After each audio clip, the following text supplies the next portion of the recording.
Do you think that's terrorism if a woman's raped? Do you, Mr. Burson? Do I think that that is terrorism? Yeah. No, but it's an egregious, horrible crime, which is the father of I three tell you what, daughters, I think is a horrible crime. It is for that woman. It is for that family. And you don't deport them. How do you do that? You give them an excuse to make a decision, put some poor officer there to say, you know, maybe they should go ahead and stay here in this country. We had more than 66,000 criminal aliens in your control, and you let them go. You didn't deport them. You let them go. Why do you do that? Mr. Chairman, the policy provides that if they are a threat to national security or border security or public safety, that they are eligible. Give me a scenario when a woman gets raped and the person's here illegally, that they're not a threat to public safety. Explain to me that scenario. I didn't say that. I said that they would be subject. That's what the memo says. They would be subject, I believe the memo says, unless they are a threat to border security, unless they are not a threat to border security, national security. How are they not a threat? How are they not a threat to public? If a woman is raped and the perpetrator is convicted of rape, that is a felony. That is a serious crime. That is a top priority for removal. So no, it's not. It is not the top priority. I'm not sure it's where. Priority number 2 for the Department of Homeland Security. So says the memo. That person would be removed. It doesn't say that. It says unless there are factors indicating the alien is not a threat or should not therefore be an enforcement priority. Jay Johnson went out of his way to tell people if you commit rape, if you're in a DUI situation, if you commit burglary, don't necessarily deport these people. Respectfully, Congressman, I don't think you are reading that policy correctly. Rape is a serious crime that is a removable offense. It is a removable offense unless, and it's priority number 2 for the Department of Homeland Security. I want some answers about that. I'm going to give you a copy to read. You're going to have a half hour to go through it, and I want to understand why you let 66,000 criminal aliens remain in the United States of America. That's a threat to the homeland. That's a threat of terrorism. That's a threat to every American. Those people should be priorities for removal, and you had them in your possession, and you let them go. You did not deport them. These are people that State Department, who gave a visa, thought about it, got more information, and decided, we better revoke that. 9,500 were tied to terrorists. And you don't have a clue who they are, do you? No, Mr. Chairman, please understand that I head up the Office of Policy. The operational components that would have that information are when will I get here, that? When will I get that recess, information? see if we can find that. When will I get that information? If the operational representatives have that information, we'll provide it to you when the hearing starts up again. You don't have a clue, do you? I'd like to yield time to Congressman Gowdy of South Carolina. Thank you, Mr. Chairman. Is it pronounced Shkreli? Yes, sir. See, there you can answer some questions. That one didn't incriminate you. I just want to make sure you understand you are welcome to answer questions, and not all of your answers are going to subject you to incrimination. Do you understand that, don't you? I intend to follow the advice of my counsel, not yours. I just want to make sure you're getting the right advice. You do know that not every disclosure can be subject to the Fifth Amendment assertion. Only those that are that you reasonably believe could be used in a criminal prosecution or could lead to other evidence. I intend to use the advice of my counsel, not yours. Do you also understand that you can waive your Fifth Amendment right?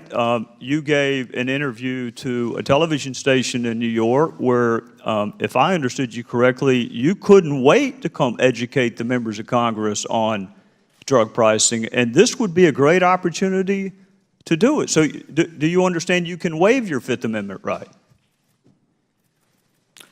On the advice of counsel, I invoke my Fifth Amendment privilege against self-incrimination and respectfully decline to answer your question. Well, Mr. Chairman, I'm vexed.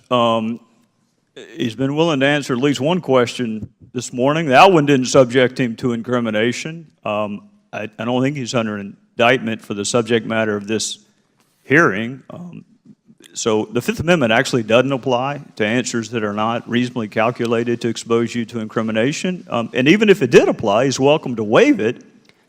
And I listened to his interview, and he didn't have to be prodded to talk during that interview. He doesn't have to be prodded to tweet a whole lot or to show us his life on that little webcam he's got. So this is a great opportunity if you want to educate the members of Congress about drug pricing or what you called the fictitious case against you, or we can even talk about the purchase of is it Wu-Tang Clan? Is that the name of the album?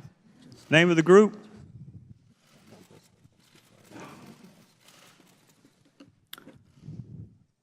On the advice of counsel, I invoke my Fifth Amendment privilege against self-incrimination and respectfully decline to answer your question. Mr. Chairman, I am stunned that a conversation about an album he purchased could possibly subject him to incrimination. But if Well, the gentleman is correct. I understand that Mr. Scarelli is under indictment, but it is not the intention to ask him questions about that topic. so, if I understand it correctly, we're not going to ask him questions that are going to be in the subject matter of his current pending criminal charges.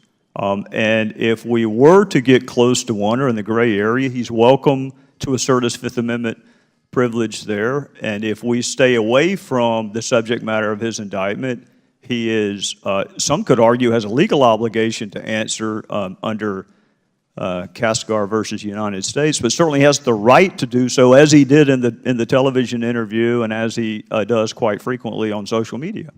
Correct. We're trying to. Mr. Chairman, may I be recognized for a moment? No, you will not. No, you're not allowed to. Under the House rules, you have not been sworn in. I understand, but he's making No, legal arguments. you about are not I'm recognized. aware. You are not recognized, and you will be seated. Yeah, you know what? did And it a lot of- failed. You failed. You said, quote, if there is anything I could do, if there was any switch I could pull, Yeah. you had that under the law, and you didn't do it. No, sir, I did not have that under the law. Yes, you did. If I there had is an enforcement imminent threat, authority. if there is an imminent threat, you can pull that switch. And Only you finally if we did in also- January. only if we- Administrator, you are wrong. There's two parts to that, sir. You skipped the second. What's the second part? You need to have the information to determine an imminent And substantial so threat. why do we which even need an we EPA? did- If what- you can't do I'm that, sorry. you were in those homes. Let No, me take I you am through asking that. the questions. Okay. Yes, okay. In February is when you first arrived on the scene, and it wasn't until January of the next year that you actually did something. That's the fundamental problem. Don't look around like you're mystified. That's what happened. Miguel Del Toro showed up in February. You didn't take action. You didn't. And you could have pulled that We switch. consistently took action from that point forward. There are a lot of people in this audience from Flint. Sir. Nobody believes that you took action. You had those levers there. Mark Edwards from Sir, Virginia Tech, bless his we- heart. No, just listen for a second. Okay. Had the opportunity. They have said things like, we failed to get EPA to take lead and water risks seriously. It's possible, another quote of his, and this is possible because the EPA has effectively condoned cheating on the lead and copper rule monitoring since 2006. He read your op-ed that you put out that was one of the most offensive things I could possibly imagine. And he says about you, EPA Administrator Gina McCarthy, that effectively absolved EPA of any wrongdoing or any role in creating the Flint disaster. If you want to do the courageous thing, like you said Susan Hedman did, then you too should resign. Do this, Mr. Hicks. I'm going to dust off something called the best evidence rule. The best evidence of what you said when you were asked about Mr. Chaffetz's visit is actually what you said. So here it is. Those instructions were to arrange the visit in such a way that Representative Chaffetz and his staff would not have the opportunity to interview myself, John Martinick, and David McFarland alone. That's what you said in a deposition. So there shouldn't be any ambiguity about who said what when. That's your testimony. Now, I'd like to try to weave this tapestry together because this will be the last opportunity I have certainly today to talk to you. If I understand your testimony correctly, Mr. Hicks, and I want to be fair about it, so if I mischaracterize anything, you need to correct me. If I understand your testimony in part the ambassador was interested in going to Benghazi because of interest that Secretary Clinton had in Benghazi. Is that fair? That's fair. All right. Now, Mr. Nordstrom, same thing to you. And if I'm unfair in my characterization, you need to correct me. I thought I understood your testimony to be that Secretary Clinton alone was able to approve facilities that were below specs. That's correct. Part of the specs. There's two categories, SECA and OSPB. She is the only one that can authorize waivers for SECA. In this case, both apply because we didn't meet either. So we are able to show that in part he went to Benghazi because of Secretary Clinton, in part Benghazi was still open despite the fact it was below specs because of Secretary Clinton. And now to my third point, to complete the circle, who is Cheryl Mills? Counselor and Chief of Staff to the Secretary. And she was copied on that email that I know my colleagues on the other side of the aisle are going to have a press conference on as soon as we get out of here, calling on the State Department to release this email.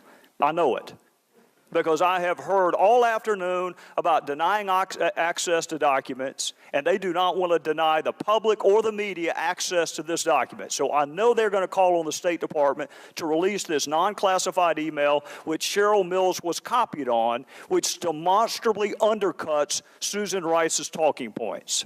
And Cheryl Mills was copied on that email.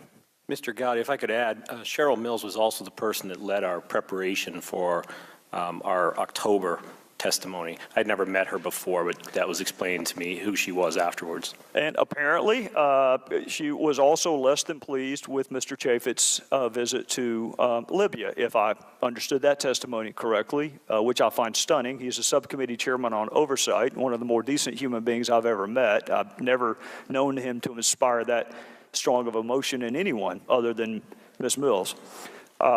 Let me say this to you, Ambassador, in conclusion. You have made a compelling case today for why it is important to tell other countries the truth. You made a compelling case that the decision not to tell the truth on Sunday morning talk shows adversely impacted our ability to get to Benghazi. You made a compelling case. All three of you have made a compelling case today on why it is important for government to tell the truth to its own citizens. So you made the case why we have to tell the truth to other countries, and you made the case on why you have to tell the truth to your own citizens. So if anyone wants to know what difference does it make, if anyone wants to ask what difference does it make, it always matters whether or not you can trust your government. And to the families, we're going to find out what happened in Benghazi, and I don't give a damn whose career is impacted. We're going to find out what happened. All right, somebody here on this panel better sponsor a bill to get rid of perverts interacting with the public, because this is not acceptable. I can't imagine somebody comes with the authority of the EPA badge, and then they've got sirens or lights on their car, and they're a registered sex offender. I mean, can you see the disconnect? Why people would be outraged if they showed up at your place of business or work, or some mom with their young child, and suddenly you encounter this person? I mean, it's just pretty stunning. And I mean, what needs to change? You both are close to this situation. What needs to change? How do we need to change the Merit Systems Protection Board? Because what's not happening is we're not protecting the American people and the taxpayers, and we're not protecting the employees that have to sit by this freak of a pervert. We're not protecting them. So how do we protect the employees of the EPA and the American taxpayers? What do we need to do with the Merit Systems Protection Board to get them to make the changes? Would you find that to be important, whether or not we really had to go October the 1st, given the fact that we weren't ready to go on October the 1st? Would you find that relevant, whether or not we actually had to launch a substandard product? Sir, respectfully, I'm just a technology guy trying to... Don't short yourself. You're the smartest one in the room. Well, that's not true, sir. Trust me, I've been in this room for a while. It is true. There is no law that requires that. So what Secretary Sebelius said was patently false. There is no law that required a go time on October the 1st, but I want to move to another component of her quote. Some of us don't consider testing to be a luxury, but let's assume arguendo that she's right, that additional testing would have been a luxury that would have been nice to have. How much more testing would you have done prior to launching? So I'm not deeply familiar with the development testing regimen that happened prior to October 1, so I can't really opine about that. Well, let me ask you this. Because you are the smartest one in the room. I'm not, sir. And very good at what you do, where in the heck were you for the first 184 weeks? If you're being asked to fix this after October the 1st, in a couple of weeks, where were you for the first 184 after the so-called Affordable Care Act passed? Where did they have you hidden? So, sir, in my role at the White House as U.S. CTO in the Office of Science and Technology Policy, I'm a technology and innovation policy advisor, so I have a broad portfolio of responsibilities. But you're obviously good enough that they brought you in to fix what was broken. It's been called a train wreck. That's not fair to train wrecks. It's been called other things. They brought you in to fix it. Why didn't they bring you in to start it? Why didn't they bring you in to build it? Why are you doing a reclamation project? Why didn't you build it? I'm part of an all-hands-on-deck effort that's been mobilized across the administration to actually help under Jeff Zients' leadership. In the lead-up to October 1, that wasn't part of my role. When will it be operational to your satisfaction? Well, we have a goal that the team is pursuing with tremendous intensity. How many more weeks? Because I'm going to get asked when I go home. I know you can appreciate that. I'm going to get asked, when will it be operational? When will it be as good as it can get? Because you'll concede the first 184 weeks did not go swimmingly. Is it going to be another 184 weeks? So, sir, I think the honest answer is that there's a team of incredibly dedicated public servants. I get all that. I'm looking for a number. I'm looking for a number. We can interpret the poem later. I'm looking for a number. That's working hard to have the site functioning by the end of this month smoothly for the vast majority of Americans. That's the goal. The gentleman's time is expired. I might stipulate for the record that Mr. Park was at HHS at the time of passage and for that roughly first 2 years. So his expertise does come out of the origins of Obamacare. Well, my question, Mr. Chairman, was simply if he's good enough to be brought in to fix it after the locomotive has crashed off the mountainside, where in the hell was he for the first 184 weeks when it was being broken? Well, why wait until it's crashed? If he's a savant, and I'm convinced he is, where's he been? I know the Obama girl is missing, but he wasn't. I think they found her, actually, the lady from the website. I think they found her. But where's he been?